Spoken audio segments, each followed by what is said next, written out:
Hello, everyone. Thank you so much for joining us for this live stream of ABTP show Feast.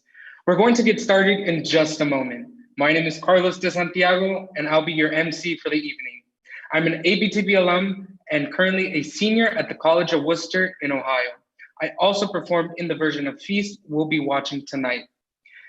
Helping create Feast means so much to me, from showing everyone's culture on the main stage to sharing everyone's voices and bringing their stories to life.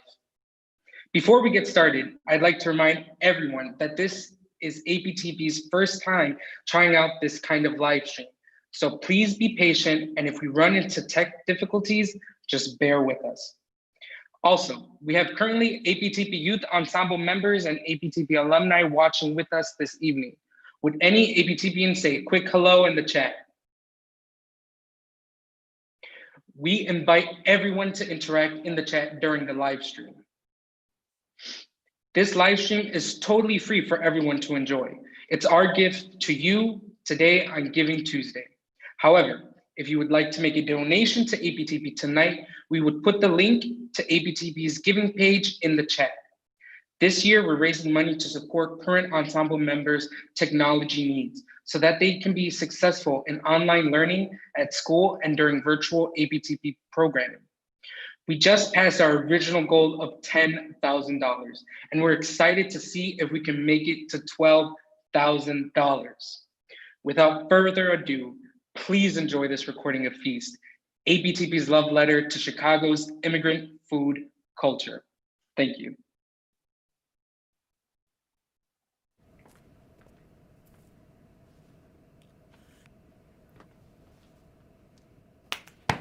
I'm Ashley. I'm Aliana. I'm Maria. I'm Gustavo. I'm Lisbeth. I'm Abraham. I'm Paola, and I'm an ensemble member with Albany Park Theater Project.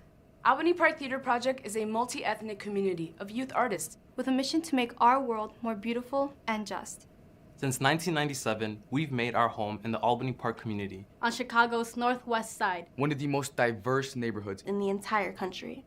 The performance you're about to see is called Feast. And we created it based on interviews in neighborhoods all over Chicago. All the stories in Feast come from real life. The performance was filmed live at the Goodman Theater. Thank you for welcoming us into your world. and for taking this journey with us into ours. Enjoy the feast!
When I was a boy in the Philippines. What are you doing? What are you doing? I'm supposed to start the story. No, I start the Are story. you that serious? No, come on, please. I'm sorry. Just give us a second. All right, It'll only be a minute. I'm sorry. sorry.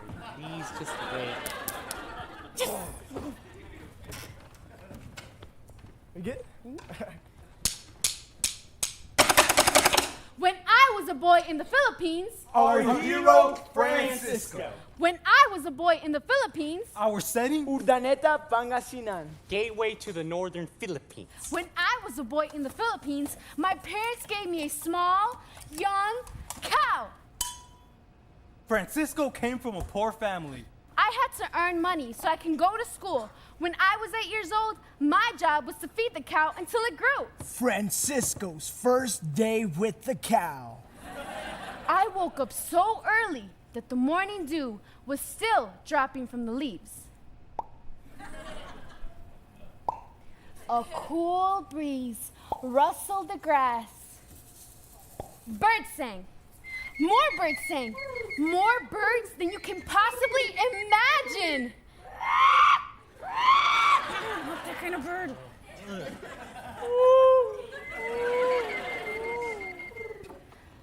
I opened the door and stepped outside.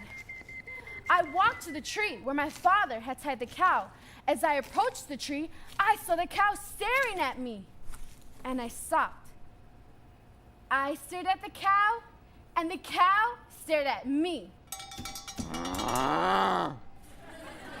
I took a step toward the cow, and the cow took a step away from me. I took another step toward the cow, and the cow took another step away from me. I told the cow I just wanted to untie it from the tree so I can take it to the field to eat fresh grass. The cow let me get close enough to untie the rope. And then I chased after the cow.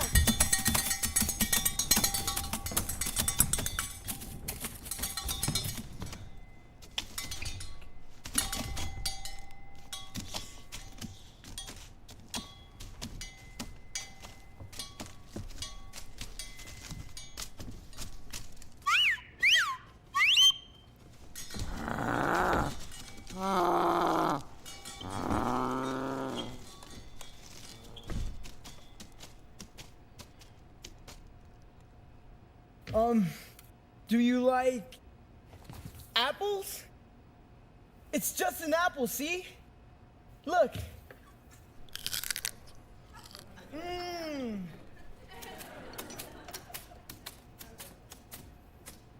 We ate our apples.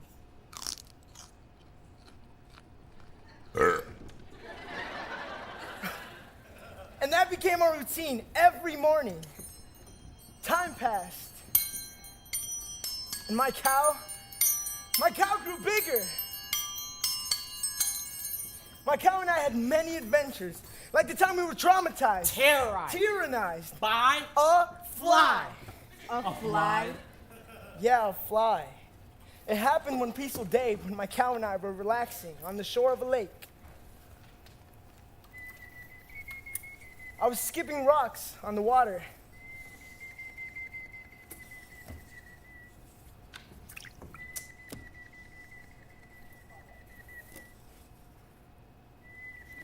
Oh, come on.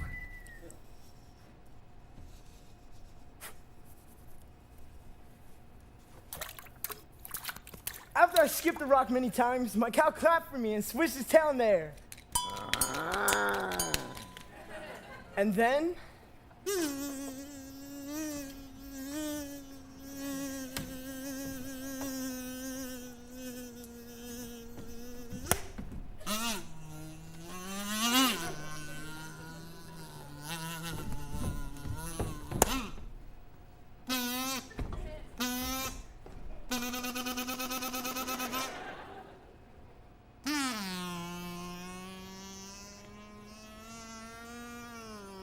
when I saw the fly land on my cow's head,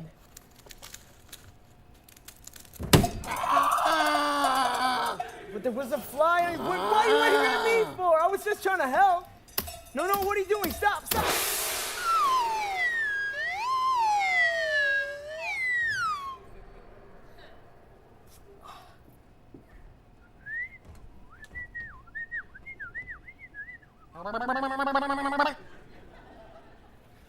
Run for it!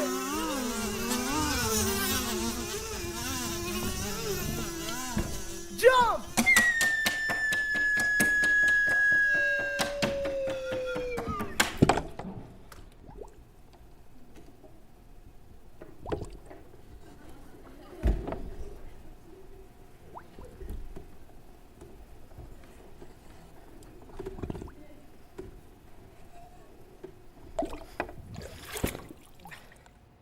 We looked and we listened.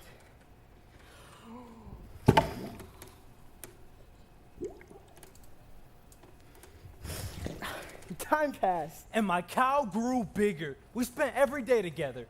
Apples in the morning, grass and rice at lunch. On special days, my mom made me tita baca, a Filipino special made with fish sauce, star fruit, pig's blood, and ground beef.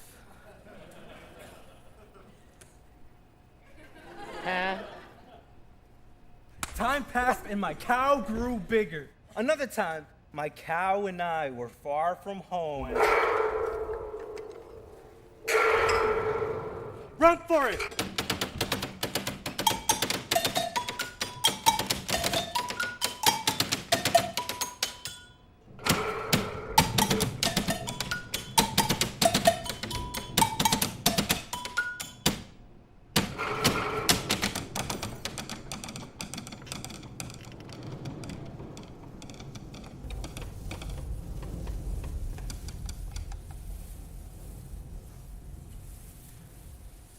We took shelter under a tree.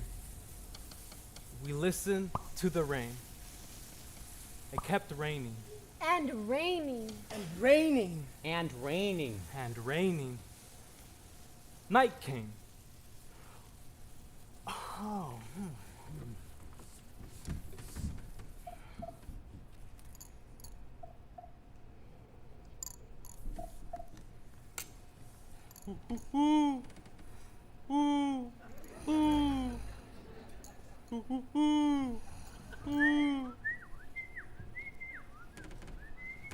The next morning, I see my cow do something I never saw before. Are you praying? What are you praying for? Can I pray with you?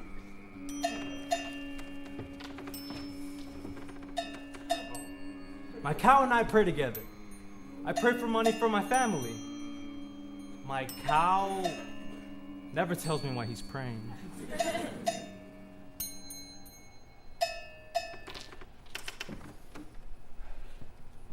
That night, at home, my father tells me that my cow has grown big enough.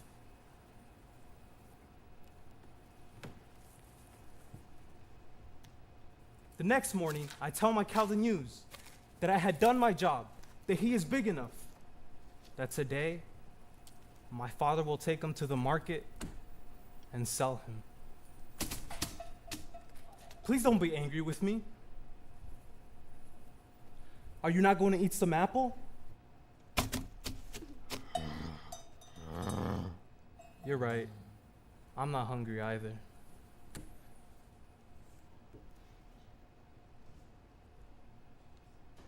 Listen to how quiet it is this morning.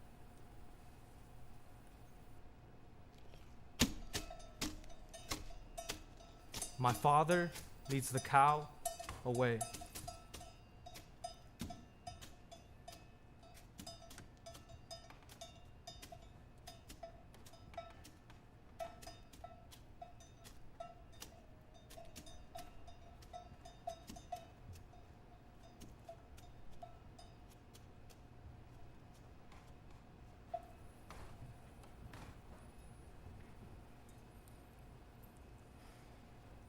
The boy grew up. He became a man. He met a woman. They fell in love. They had 1, 2, 3 boys. And a girl. They moved their young family to a big city in a new land, where every so often the boys And a girl. would ask their father to tell them once again the story of the cow he raised until it was grown. We got the link, we got the link. Yeah, we got the link. I'm working on something important. I was born into food stamps. The Aldi is full because it's the first of the month. I got my way in with the link card, fresh out of the envelope, in my hands, $700 freaking dollars. Oh, look up at the blue, yellow, and orange sign, the one I could see glowing from the window of my 3rd floor apartment. ALD. I grab the cards because I always grab the cards. Dad hands me a quarter. I drop it into the slot, unlock the cart. Cold steel in my hands. Ready, set, let's go. Boxes on boxes on boxes on boxes. I reach to the top to get Clancy's original, the Ripple, the BBQ, sour cream and onion, pretzels, pork rinds, and butter-flavored puffed corn chips. Icy Pringles, hell yeah, don't forget the hot sauce. I charge the chocolate chip muffins, then the cookies, oatmeal, sugar, and fudge stripes. Hey, Mr. Pudding, get in my cart. Oh, you too, Vanilla. I'm gonna eat you in the store. Pull the cover back, no spoon needed. Grape jelly, peanut butter. Did I get everything I need? Fruit cocktail, corn, peas, spinach, string cheese, crispy chicken chunk fritters, break and bake cookie dough, instant ramen gumbo, hash brown patties, curly fries. Oh my eyes!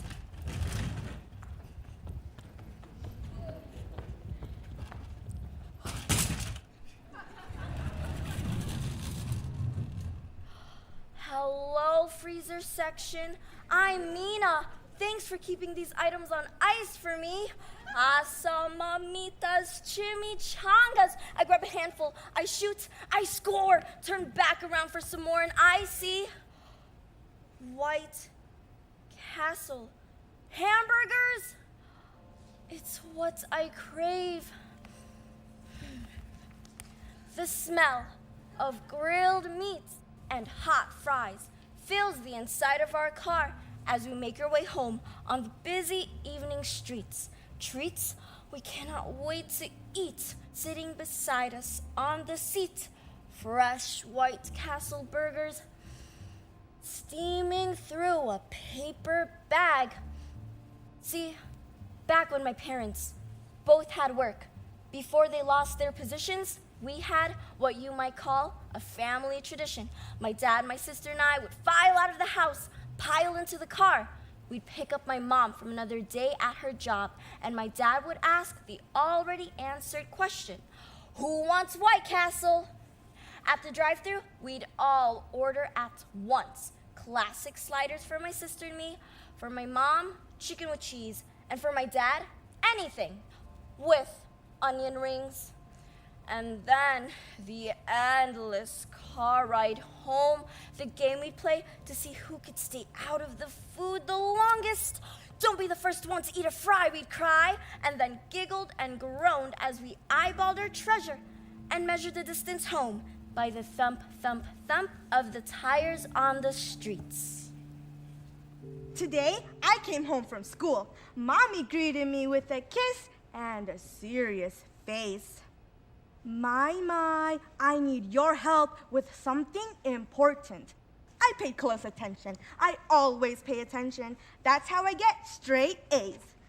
Mommy takes out an envelope. It looks like government papers. I can tell. Mommy hands me the papers and a new fancy pen she got just for me and my new responsibility.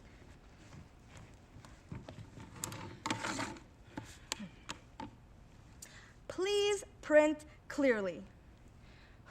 Clearly, Maya, clearly. Name, easy. Address, easy. City, state, zip code, easy, easy, easy. Are you homeless? No. Signing here will start your application.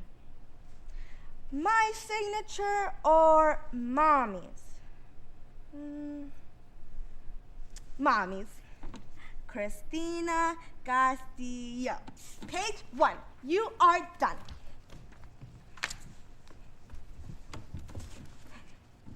How many people live with you?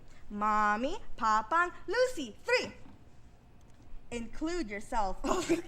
4. Are all persons U.S. citizens?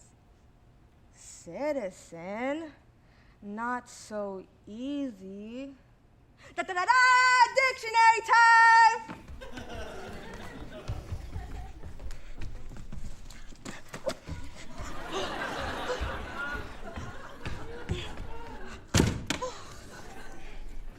A, B, C.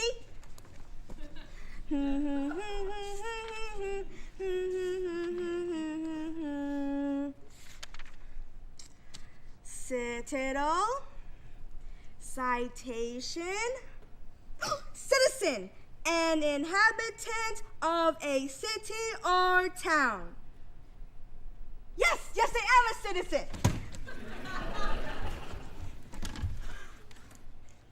Ma, pila ang renta? Pila ang suga? Ang telepono? Ang gas? Ang basura? Ang basura? Why would we have to pay for garbage? Gross income. Gross. What is the monthly income of all sources before any deductions for you and everyone who lives with you? Income means money. Money means math. Calculated, scratch paper, pen. Papang doesn't have a job right now, so that's easy. 0. Mommy. Number of hours worked weekly. Ma!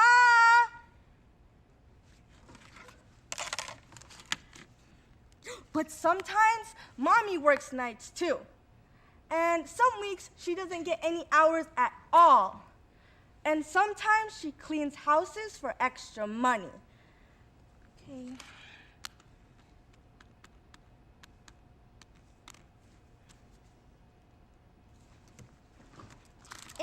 and expenses. You are done.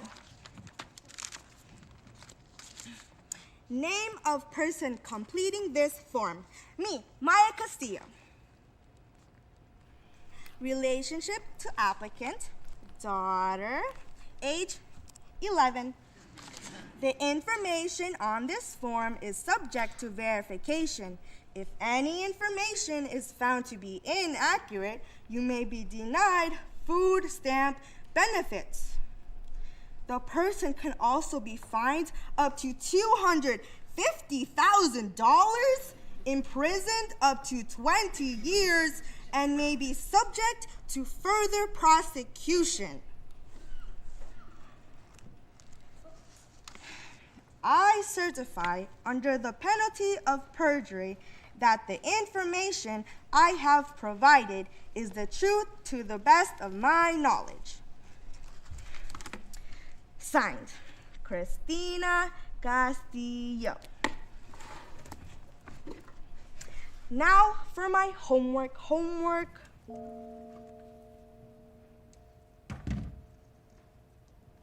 I was born into food stamps. We'd go to the grocery store, swipe the link card for food, paid cash for everything else. I didn't realize we were poor until the 4th grade, when my school gave me shoes and got me Christmas gifts. They made me talk to a social worker. I didn't understand why. Once a week, she would take me out of class for an hour. She would ask, "What do you eat at home? Who prepares your food?" My teachers would ask too. I did understand about DCFS. I understood not to tell them about the empty fridge at the end of every month, when our 700 link dollars ran out, when the pizzas and White Castle boxes disappeared from the freezer. I understood not to tell them. I starved myself when I saw my mom struggling. When I realized we shopped at Aldi because we couldn't afford Jewel, I told my mom I'm only eating food from Jewel. My mom, she argues, it's just the same. Who cares if they call it Cheerios or Hootie Hos? Me, I'm someone who sticks with name brands. That's just the way I think. If it's more expensive, it's better. The link, it makes you feel low. When you pull out that blue and white card, everybody can see that your family is not making it in life. If somebody looks at me like I'm some type of hood rat,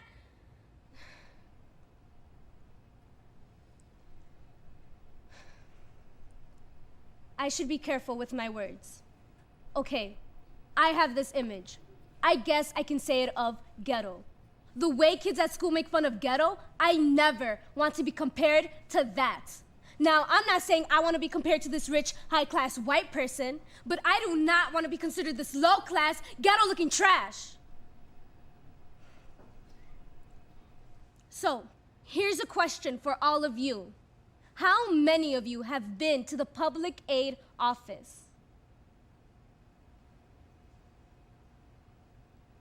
Anyone else? Okay, so a few of you. The rest of you, you don't have to answer. I was just curious. Me, I've been there quite a few times. We go to the one in Hobo Park. I feel nasty just walking on that block. But for those of you who haven't been there, picture this. You walk in right here. You got 40 to 45 chairs going down this way. You gotta walk past those chairs, past the people sitting in those chairs, past all of these people looking at you, and past the security guard walking back and forth like her don't stink. You sign in and you sit down. The woman calls you up. You talk to her about, I don't know. You talk to her. You sit back down and you have to wait for your name to be called. If you don't hear your name, they just pass you up. So you have to really listen. It gets loud in there. You got someone yelling, you got babies crying, you got people on their cell phones, even though there is a sign that says, please, do not be on your cell phones. The way people act in there, the way they talk, the way they present themselves. Just because you get help doesn't have to mean that you need to look like you need help. The woman behind the desk calls out your name. And just the way they call out your name, the way They don't even try to pronounce it right. My mom, she's had a few of those, what do you call them? Caseworkers. My mom doesn't even know who her caseworker is anymore. That's how many times they've changed it.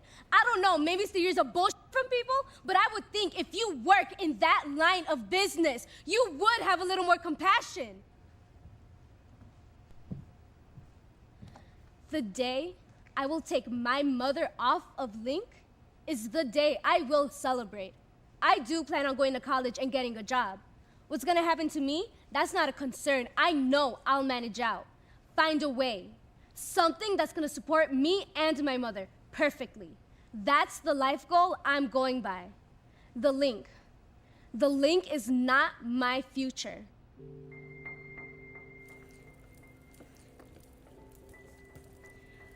Down, down, down. Every day, my hand goes down into the bin of rice in our pantry. Every day, I feel the level of the rice going down, down, down. Every day, I run down the stairs of our apartment, down the street to greet the mailman, hoping that as he reaches down into his bag, his hand will return with the envelope that holds our promised blue and white card. The card for which my dad finally applied. The card that will replenish our rice supply. The card that will pile our shopping cart to the sky. The card that will feed my family.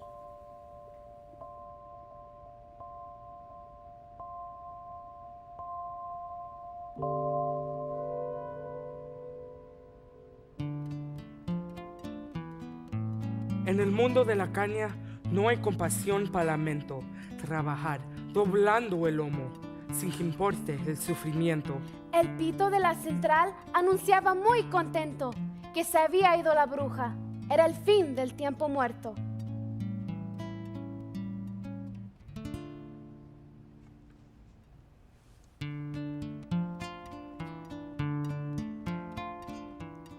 Para contar esta historia tienes que haber caminado. Para contar esta historia tienes que haber caminado, abriendo surcos de tierra en piel que el sol ha tostado, abriendo surcos de tierra en piel que el sol ha tostado. Si madrugando en la vida llevo un mundo trabajado, si madrugando en la vida llevo un mundo trabajado, y su niña se fue toda sudando el café colado, y su niña se fue toda sudando el café colado. Los hombres de mi barrio caminando y aún a oscuras íbamos para la central con un chin de café puya.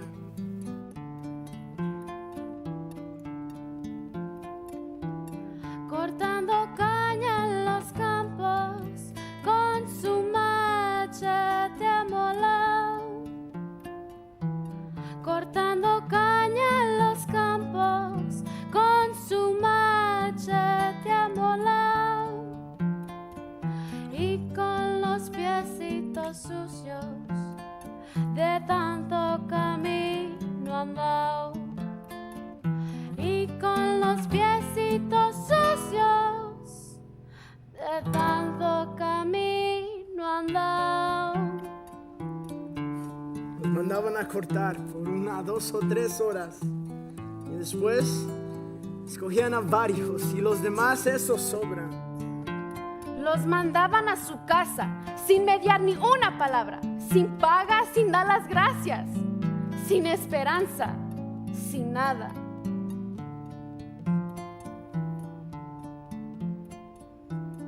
El sol sobre la cabeza me encontró sobre mis pies. El sol sobre la cabeza me encontró sobre mis pies. Aún con el machete en mano, trabajando para el inglés. Aún con el machete en mano, trabajando para el inglés. 1, 2, 3, 4. Pero cuando el sol bajaba, me va a hacer cañatura. Y en la central yo compraba. ¿Qué compraba? Ganas de melao, diciendo que era para usarlas. ¿Para qué? Para dárselo al ganado. Con él me la fabricaba, ron para todo Macao. Y con ese dinerito se compraba el bacalao.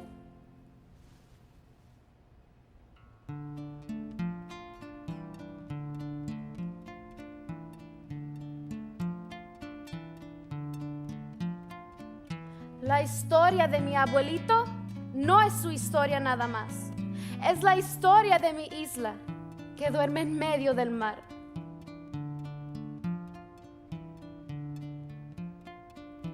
Y en la noche de la vida, después de haber trabajado,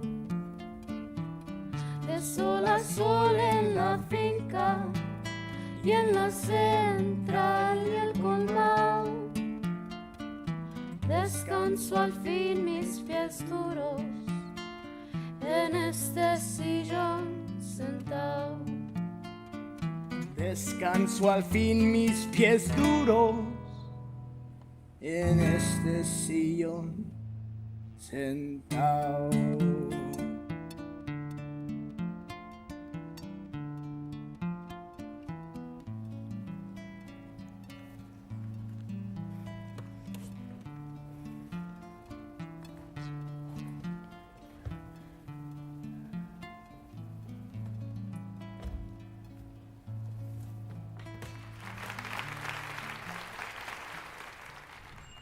Welcome to the part of our show when we girls teach the skills our kind needs to know.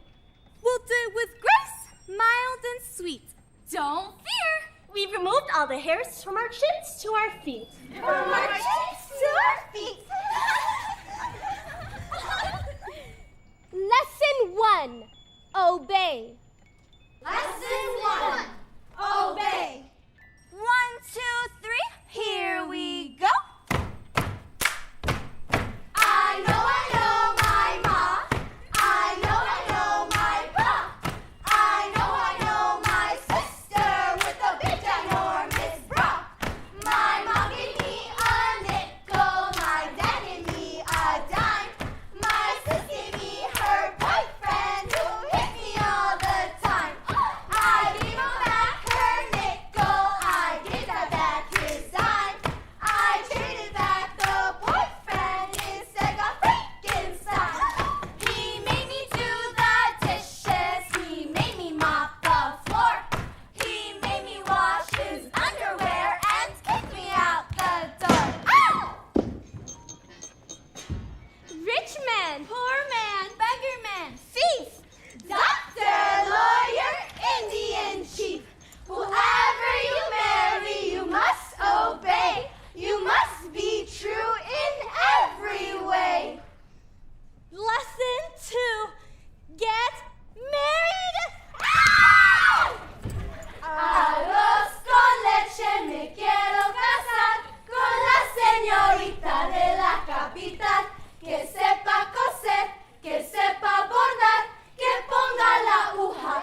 and learn how to cook. Most valued of all, no matter your look, to answer the command, learn how to cook. And now, gathered friends, I duly advise that the squeamish among you avert your eyes, as proper folk who want your girls all sugar and spice. Michu lived in Albany Park. She cooked for Daddy from dawn till dark. When she snuck out, as bad girls do, Mommy said, Michu, I fear for you. You like to play football too much. Husbands seek a ladylike touch. They want a girl who cooks with skill, not one whose dinners make them ill. Sad little Michu cries and cries. She asked her mom, why not the guys? Why not Billy, Jesus, Sanook? Why can't the boys be made to cook? Mama shivered. Girl, bite your tongue. Think like that's in your world's undone. You suffer a fate worse than death. You live alone till your last breath. You live alone till your last breath. Michu dreamed that night in her bed of hungry boys who'd gone unfed. They dragged her to the kitchen floor, threw her down, and bolted the door. No more football for you, they said. You'll make a meal for us instead. Then Billy, Jesus, and Sanook put aprons on so they could cook. They lit the stove, they sharpened knives to cook the first meal of their lives. Michu gasped. Mama's fear was real. The boys planned to make me their meal. Just as she was about to scream, Michu woke from her fearful dream. Where's my food? She heard Daddy call. She jumped from bed, ran down the hall, but froze at the sight of a bright red ball. It was a dream. She thought, that's all. As she kicked the lovely red ball, then Michu thought she heard the noise of angry, hungry, drooling boys.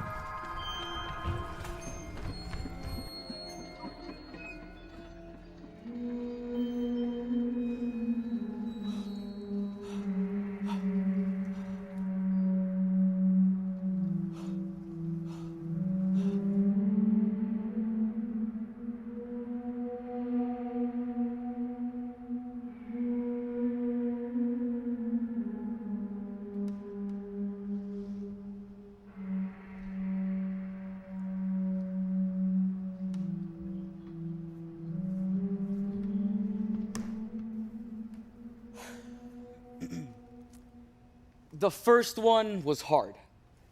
I watched my dad a few times, then he told me, you saw me, now you do it. Zabika means we slaughter the animal by hand. As a Muslim, I bless each animal, then I kill it in one motion. I'm not allowed to let the animal suffer. The Jewish people, same as us. We treat the animal with as little pain as possible. We cut across the jugular, one straight cut. The animal doesn't feel anymore. Now that I've learned, it's easy. As long as you can handle the blood, handle the smell, it's easy. It's a family business. My father was a butcher. Uncles, grandfather, great-grandfather, all butchers. My father started when he was 10 years old in Lebanon, in the old days. My father in Lebanon used to sharpen his knives on a stone. When he finished, he would test the knife like this.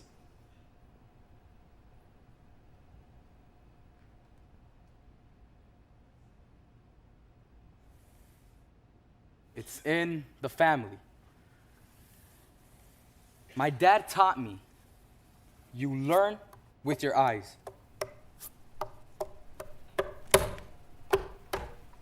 I followed how he moved the knife, how he cut the meat. It's not how strong you are, how big you are. It's how you concentrate.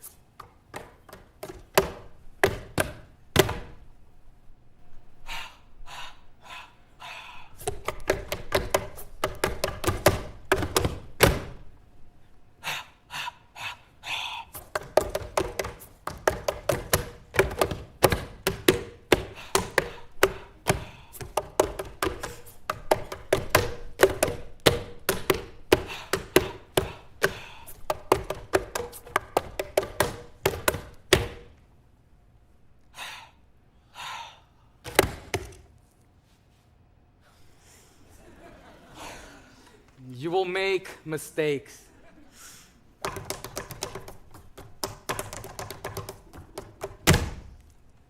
You don't learn by sitting safe on the couch and watching. As time goes by, the mistakes become fewer and fewer. Whatever the customer wants, we cut it for them.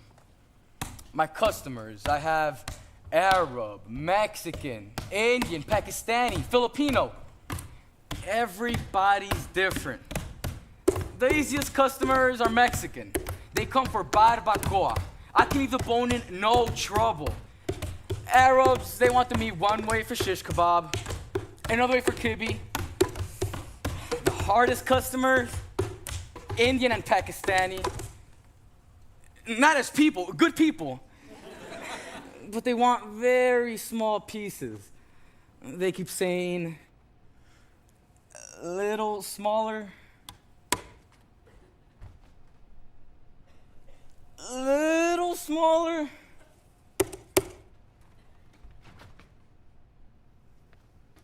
Little smaller.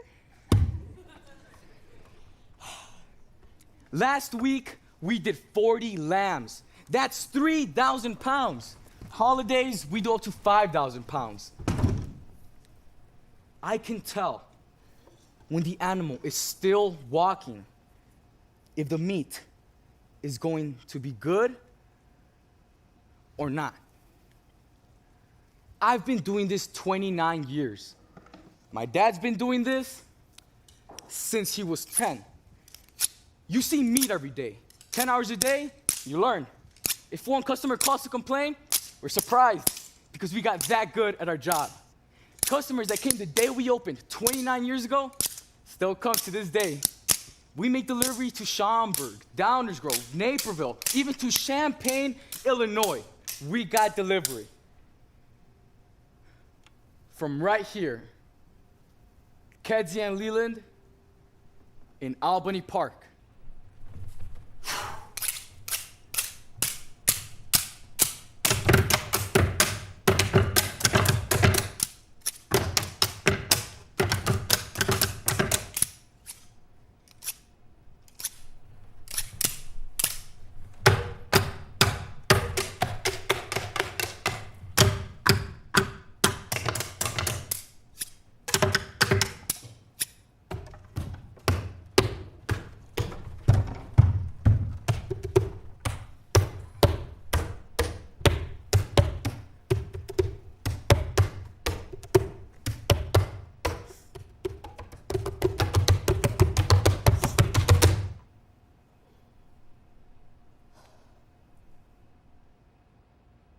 When we came into this business, we had no choice.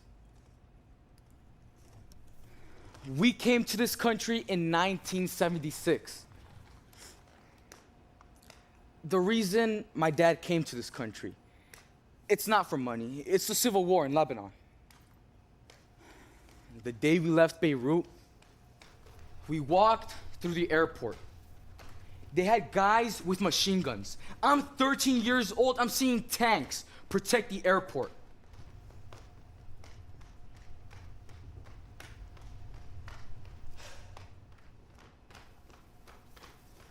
"40 years later, my little brothers have a choice. They both go to college. My daughters will go to college. And my father, I told my father, after 60 years, it's time for you to stay home and enjoy your life.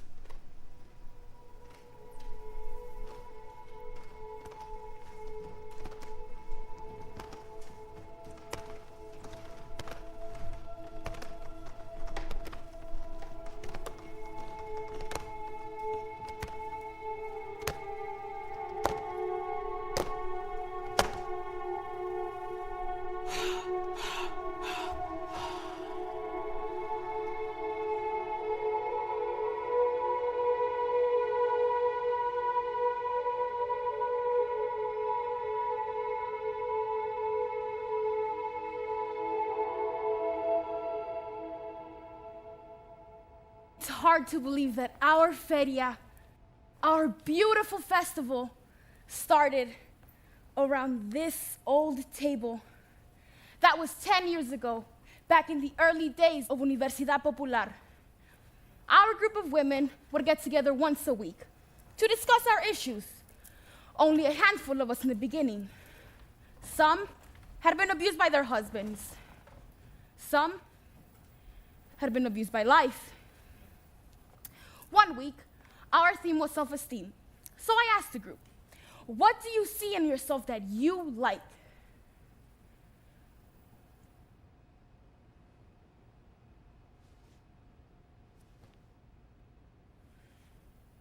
Nothing. So I said, what do you do that you are proud of?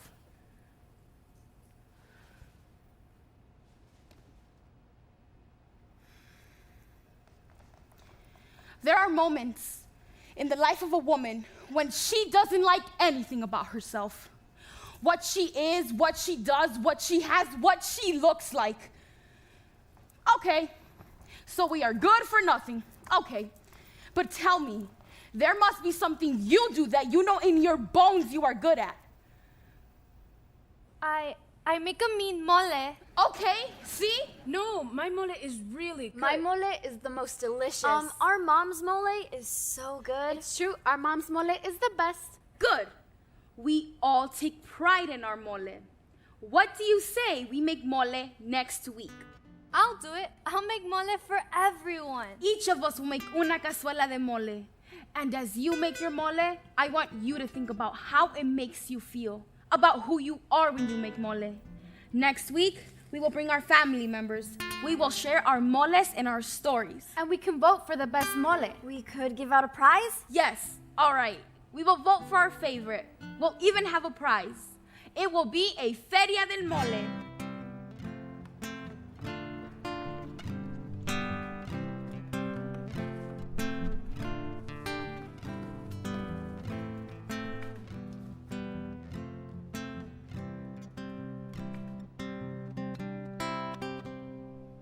Clay pots and wood spoons, chocolate annas, and 2 hands to start this work of love. Chile guajillo, chile mulato, crush the garlic, peanuts, cinnamon. Bring the metate, bring the comales. Taste this mole and you will take some home. My mole is born from the strength that it takes to walk and walk from town to town in Oaxaca, singing a prayer for luck. In every fiesta de pueblo, with my youngest on my back, my children tired but smiling, each of us with a moral. My mole is sweet like the people who helped us along the way, cutting the wood for the fire, tortillas, pan y café, por la Virgen de Dolores, o la Virgen de Asunción. We walk through all of Oaxaca under the rain and the sun. With canela, with chilhuaque, a little ajonjolí, chocolate y chile ancho, with onion and pumpkin seeds. The same mole I taught my daughters, the mole they'll teach to theirs. And every bite always takes me to Oaxaca, back to them. Mole takes us back to good times. Mole sends us back in time. Mole shortens any distance. Mole made with these 2 hands. Mole takes us back to good times. Mole sends us back in time. Mole shortens any distance. Tastes better and I make it with my hands. My mole has that old flavor, a spice that's centuries old. It tastes of the clay mi abuela shaped with her hands into pots. It has hints of mejorana con un poco de tomillo. Beautiful mole picante full of delicious guajillo. My mole's vibrant and hot, like the mornings in my kitchen. Before the sun would go up, I had cooked the rice and chicken, pushing my cart through the streets, waking up the neighborhood, chanting with my open heart and the sweet smell of warm food. I spent hours at my corner, making the passers-by drool, and be back home empty-handed with a big smile before noon. Then back to making tortillas, kneading dough and baking bread, filling the cart with goodness, and back on the road I went, raising kids alone for years, ever since my husband left. My body tired and aching, but there's never time to rest. Mole sings the song of struggle. Mole mourns what's left behind. Mole makes your day taste better, and I make it with my hands. Clay pots and wood spoons, chocolate anise, and 2 hands to start this work of love. Chile guajillo, chile mulato, crush the garlic, peanuts, cinnamon. Bring the metate, bring the comales. Taste this mole and you will take some home. My mole comes from rebellion, a war against women's work, making beds and washing dishes every single day the same. I would sneak out with my brothers and spend hours in the field, enchanted by all the magic that comes from inside a seed. The wind dancing with my hair, my hands playing with the soil, the clouds weaving tales, a whole playground for my soul. My mole has all the warmth from the lap of Sierra Madre, spicy and sweet with cinnamon, moreno with chocolate. My mole's fierce like my heart on the day I left my husband, taking my children with me for the first time, feeling free. We found a small place to stay without a fridge or a stove. I could not ask how they felt, terrified of their response. My mole smells of that evening that found us crying with joy, when we could cook a real meal after so many long months. When I asked them what they wanted, their little smile said it all. We made our little apartment with our mole smell like home.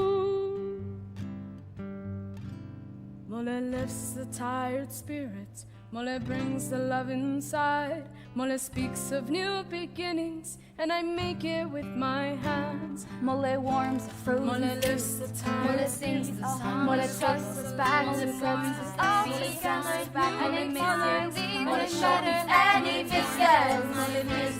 Mole sings the song. Mole takes us back to friends. Mole sends us back in time. Mole shortens any distance. I make mole with my hands. I make mole with my hands. I make mole with my hands. I make mole with my hands.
Thank you so much for joining us, everyone.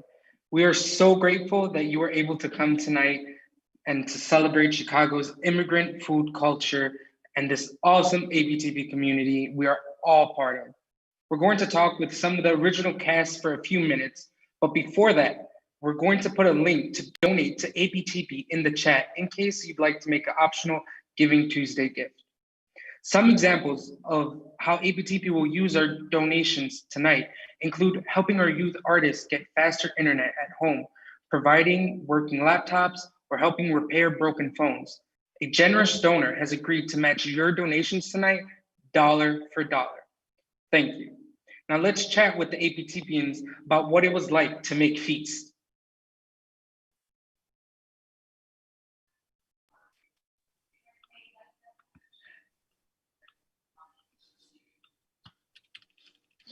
Is this the part where we say hello? Yeah, why don't you say hello? Everybody introduce yourself. Hi, my name is Kiara Lynn. Hi, I'm Aliana. Hi, I'm Maiden Weena. I am Diana. I'm Brandon. Hello, everybody. My name is Gustavo. Hi, my name is Jeremy. Hi, my name's Nicole. Hi, my name is Samantha.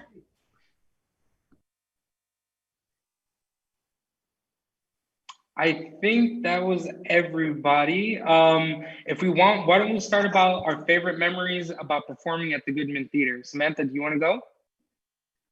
Sure. As far as like, I can say I'm just like so happy, the very like memory I can think of at the moment was basket dance. I know it wasn't shown there, but basket dance was an amazing thing. Also, like when we were all like trying to sell like our fruits or vegetables in the beginning, that was like one of my favorite memories.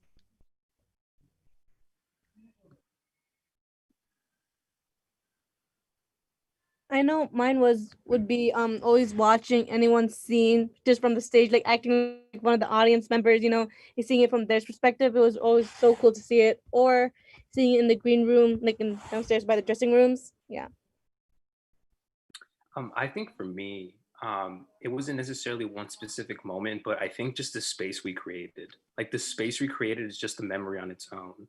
Like, of course, being on stage and performing was definitely an experience, but everything that happened in rehearsals, like that's just kind of an environment that I can't forget. And that's why I was excited to see Feast tonight, because it just brought back a lot of that memory of that space.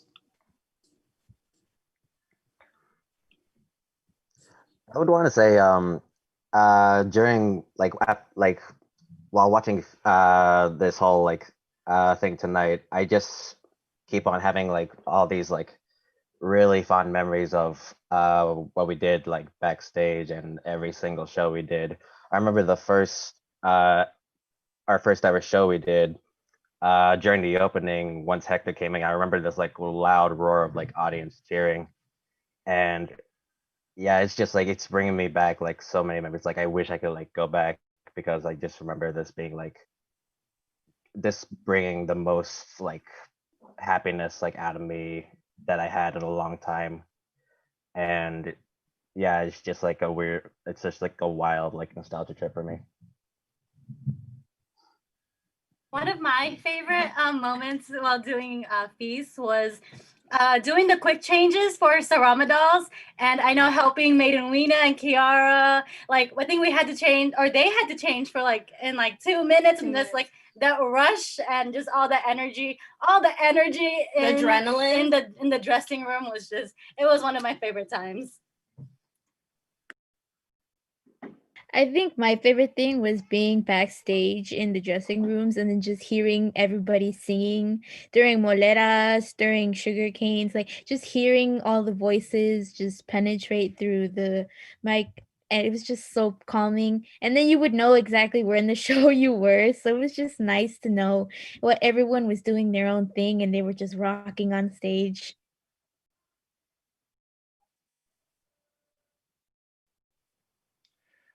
Samantha, Nicole, and Diana. Feast was your guys' first show at APTP. I remember this is where I fell in love with you all. I still call you my feasties, my babies. Do you want to talk more about, that process? Like, what were you feeling, and were you so surprised, coming from APTP and then performing at the Goodman Theater? I think we joined rehearsals like at almost at the very end. So we were just like, whoa, we're nervous. I remember the opening night, all of us, all five of us were backstage and everyone was hugging us because we were just like panicking. Yeah, I remember it was like after Maggie would text us after like an APT workshop at Atma. We had this big paragraph saying, "Hey, do you want to do fees and everything like that?" We all texted each other. Did you get the text message? Are we gonna do it together? I'm not gonna do it if you're not gonna do it. Should we do it? So we just did it together. Yeah. Literally, Maggie would text, like, I got a text message from Maggie at like 3 a.m. and I'm like, either I did something wrong at the workshop, but it was like, no, you want to like be a part of APTP, you want to do this and become in this family. I'm like, honestly, joining APTP has been the best decision ever in my life. And I'm so grateful to be, having everyone as a family. I miss you guys all so much and I love you. To the Sarama cast, the dolls, do you guys want to talk about the costumes and more about the costume changes and why that was just so special for you guys? Well, first off, shout out to Zumi Inaba For sure. for She's amazing. incredible work, not just Sarama, but the whole show. Point blank, period. But Sarama specifically, It was I feel like looking back at the process of like creating that scene, it was really interesting. Just I feel like we were able to connect as like women too, and we learned a lot about like what it takes to be a woman. I feel like also a little bit with Maletas, but with Saramas, I feel like it was like kind of like a fun way to show like how women are like, supposed to be perceived as like being like tip top shape and all this. I also really love doing like the makeup part because like it looked kind of messy like up close, but from afar, like I looked at like my blue eyelashes, I was like, that looks so good, and like bright like makeup, like I just loved it. Like it was so theatrical, and just the process of creating the show and being backstage, like it was fun every single time. Like I had a blast every time coming out that stage with like this full-on costume. Like it was awesome. Yeah, for me, like going into Saramados, it was just so exciting. And like even the process, like the whole rehearsal, it was so like the whole rehearsal period was so much fun. And then we got to do like different workshops, like the clowning workshop. Like I forgot the name, but like that, like just the whole rehearsal process, it was just so much fun, like working with everyone that was involved. I forgot. But you guys know who I'm talking about. Yeah, She's her Bonnie. Maggie. You know what I'm talking about? Miss Maggie. Oh my God, she was so fun. Helena. Yes. Okay. Thank you. Yes, and she also did clowning with me and Chago. It was so fun. Yeah, she was great. Now that we're still on you guys, Kiara and Menawina, do you guys want to talk about your solo pieces, your monologues that you've had performing that for an extended amount of time in front of 400 audience members? What was that like? Well, I know we went straight into rehearsal for that after God's work. Yeah. So it was like adjusting, and that whole transition into a different show was very interesting and fun. The cart was very interesting and fun sometimes. Shout out Ellie Terrell, who fun fact, she put like little drifts and like made the wheels have more traction so it wouldn't fly off the stage, which was a circle, by the way. But man, I don't know how. Yeah, it was kind of fun because I felt like it was a trio, but like we all like were kind of like our own independent like story, which was really nice. But it was all kind of like related to each other.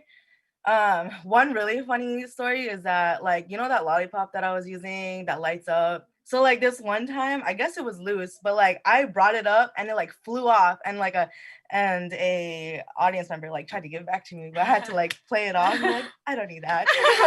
So it was really cute. I think being able to play like this little girl, 11 years old, and having to fill out like a link application, that reminds me of my own childhood, because like my dad, so I'm coming from like a Filipino family. My dad, you know, didn't really have the best English, so he would like make me do all the work. So it kind of like brought me back to my own like personal life, and I'm like, I used to do this as a kid for my dad too, so it was kind of interesting having to do it for this show.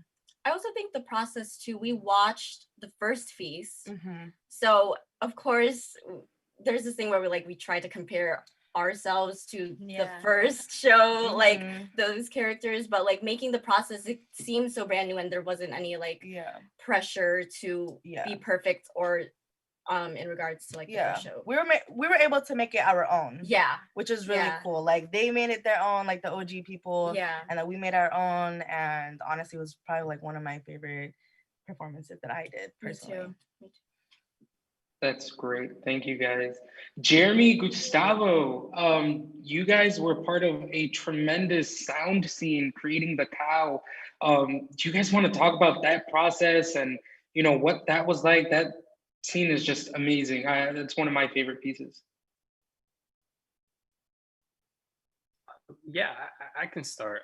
I still remember the day that they announced the cast for Francisco and the Cow, and I looked around and I saw Hector, I saw Jeremy, I saw Paola, and I saw myself, and I was just like, this is an interesting group of people to put into a scene. Like, I wonder how this is going to go. But you know, we did our first read through of the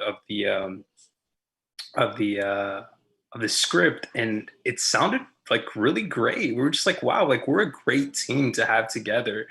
And I think what really helped was just that we really just kind of bounced ideas off of each other. And then I don't think we looked at any previous film from the previous feast for any of this. So it was just kind of just like, all right, like what can we bring to the table? And we knew this was a fun, light-hearted story, like it's just a coming of age story, and we're just like, all right, we're all doing that. We're all in the process of growing up. How does that feel? Like what joy can we bring from our lives into this show, into this scene? And we just had fun with it. Honestly, that's all we were just like, let's roll with this. Let's see what comes from it. So building that scene was definitely a great thing, and I think, you know, each of you know, the scene is pretty equal amongst all of us. Like we all have a moment to speak, we all have a moment to do something. So creating the story was great, but also just creating everything else that went with it. Where am I supposed to be right now in relation to where you are right now? How do we make this look cool on stage? That was a fun process. Like I still remember it very clearly. And you know, it took a lot of effort. But I think it worked out well, and now seeing it 5 years later, I'm just like, yep, that was definitely worth it. I don't know, Jeremy, you have anything else to add? For me, one thing I could say about just doing Feast, well, first of all, I remember Maggie, I just asked her like, so what's Feast? And she's like, oh, you haven't seen it? I'm like, nope. So like, she gave me the DVD. The problem was I didn't even watch it. That was like the bad part was, you know, I think I sat on it or something. Like it just broke the DVD. So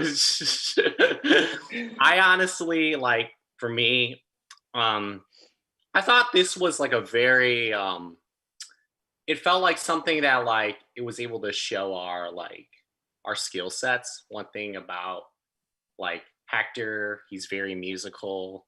One thing about, and then Gustavo, he has like a very, you know, a great performing experience. And then for me coming out, it was just really cool to like see what I could do.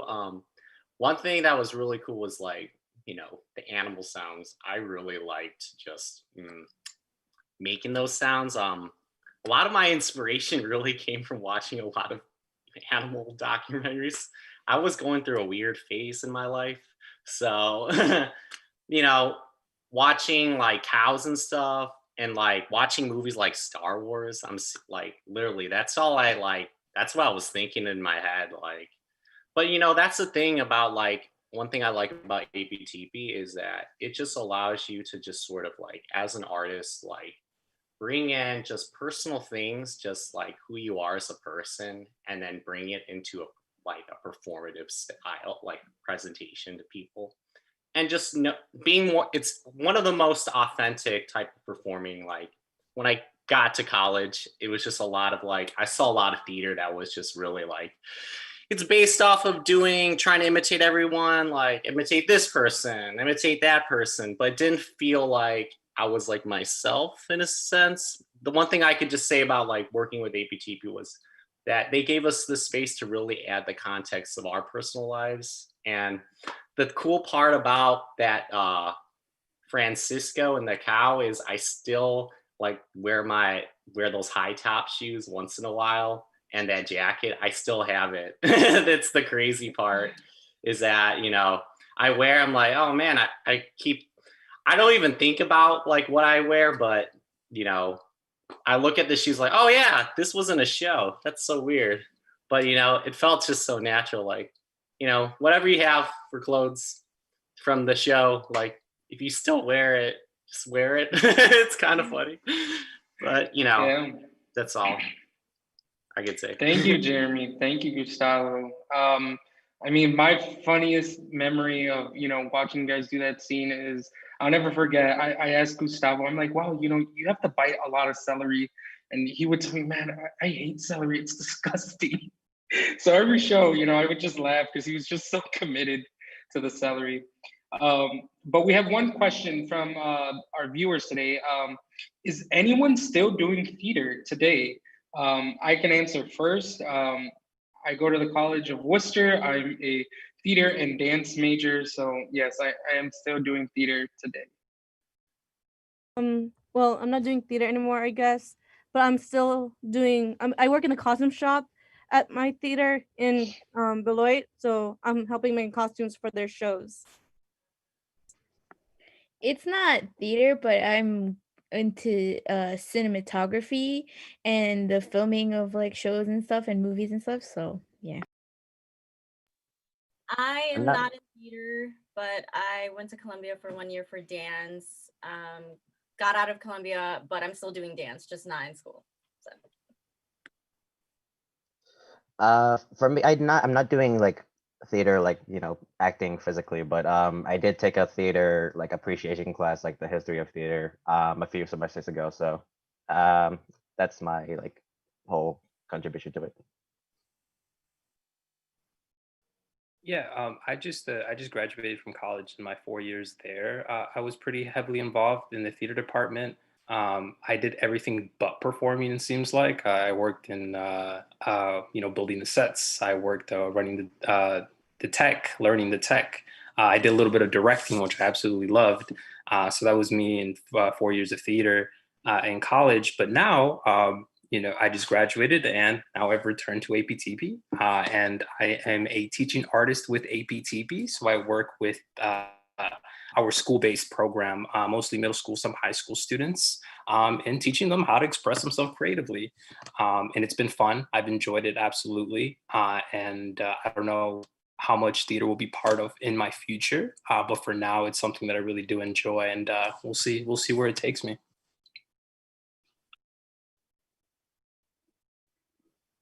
For me, I'm just still Jeremy. I like I actually am.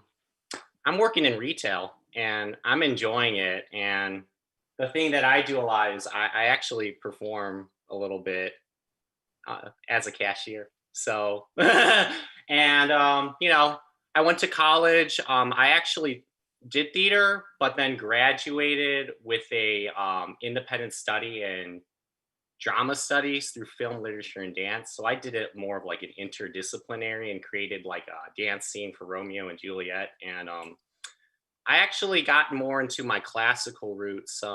I learned from this like a fellow dance choreographer and did a lot of more of the ballet and modern dance. So I got to learn a lot from this like really great choreographer named Albany, who was originally from like California, but this guy taught me a lot of things. And yeah, being the only guy dancer in like my senior year at Cornell was really cool. It was like one of the hardest things for me, but you know, I still did performing in some aspects. And you know, I did like what Gustavo did a lot of help out in productions. I did backstage, I did props when I was a theater major at Cornell, but you know, doing all that. And now I'm doing a little bit more writing based things. So I'm just being Jeremy and, you know, always being there for people. That is awesome. The world is your stage. So, you know, in the end, we kind of still all do theater. So since Giving Tuesday is all about gratitude, we have several thank yous to make. Thank you to all the ABTP family members, supporters, all ensemble family members, donors who cheer us on financially and support our work. Thank you to all the youth artists, adult artists that help create and perform Feast. Thank you to Albany Park immigrant and first generation families shared their real life food stories with our youth artists. Thank you to Dan Andrews and Ann Northrup for filming the performance we're about to see. Well, we already saw. And Dan won a regional Emmy for this gorgeous recording. And a thank you to Craig Duncan and Christopher Gottschall and the team at Cutters for editing the post-production of this beautiful video. Thank you, finally, and thank you all to the Goodman Theater, where we performed this recording in 2015. It's time for us to wrap this up. So thank you again all for joining us. Have a wonderful night. Be safe. Misha, play us out. Bye.